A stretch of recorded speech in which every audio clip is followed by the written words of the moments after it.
So far in this episode, we've been having some success right here at high tide first thing in the morning. Now these fish have been a bit difficult to catch only because I'm not familiar with where to find them.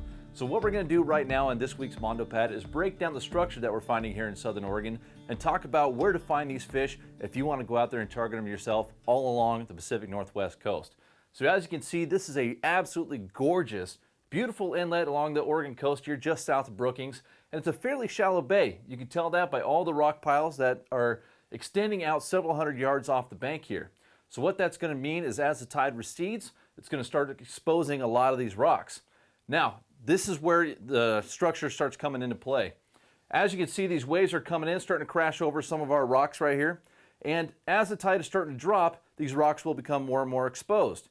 You can tell what rocks are submerged and where you can find these rock piles further offshore just by watching the waves. So pay close attention to the waves as they start coming in towards shore. And if there's a rock that's only about 6-8 inches underneath the surface, down to a foot or two on some of the bigger swells, you'll see it come up and crest right over top. And then as the swell passes, you'll see it slightly exposed in behind. So pay close attention to these swells as they're coming in towards shore, especially in the first 40-50 yards off the bank, because that's about the extent of our casting distance. So let's go ahead right now and break down the type of structure that we're finding these fish. We started out this morning with an early high tide, which gave us a great opportunity to catch these fish close to shore. But now as the tide is beginning to recede, we're having to adjust our locations. As you can see, we're set up right here along the shoreline, fishing this indentation right along the bank. Now what this indicates is a deeper pool straight off the shoreline in this area here. And we can also tell that by looking at the break on the waves.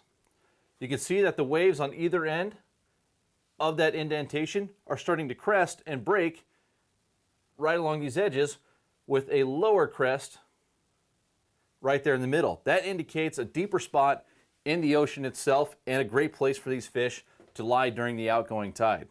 So we can also tell there's a lot of great structure here too. There's a point of rocks that comes all the way out along this edge and then back into shore.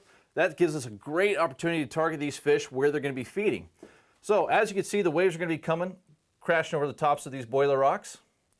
And what that does is it dislodges a lot of bait fish, or excuse me, a lot of bait for these fish to target. These fish are opportunistic feeders, and most of the times they won't be sitting on the outside of these rocks. Where they're going to want to sit is on the edges and in behind these rock points. They're going to wait for the waves to crash over top of the rocks and dislodge any food off the edges of the rocks and off the bottom of the ocean and flush it around these rock points and these boilers, and they can feed right in behind them. So as you can see right now, we're set up again right here along this bank, casting to these areas in hopes of finding a few biting surf perch. Now again, as the tide continues to recede, we're going to move down along the bank just a bit further, fish this deeper hole right here, because that's where the fish are going to move off these boilers and into a little bit deeper water, try and have a bit more opportunity to feed. Because this is a shallow stretch of the Oregon coastline here, we see a drastic change in our water line along the shore. Now, we were standing right here along the shoreline, and you can actually see the old water line during high tide just a mere 4 or 5 hours earlier. The tide has receded drastically, and the point of rocks that we were fishing is now almost completely exposed. Where we were catching fish during the higher water was right along this wash rock right here. On the inside of it, the fish were piling up in here, and also of course off this point of rocks in behind these boilers.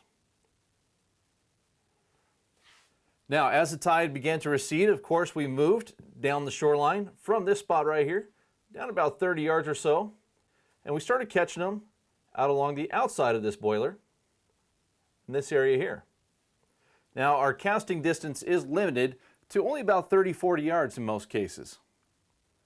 So as the tide continues to recede, you can move back along your shoreline, go out to this point of rocks, and walk out and stand on any one of these rocks out here, especially if you're wearing waders.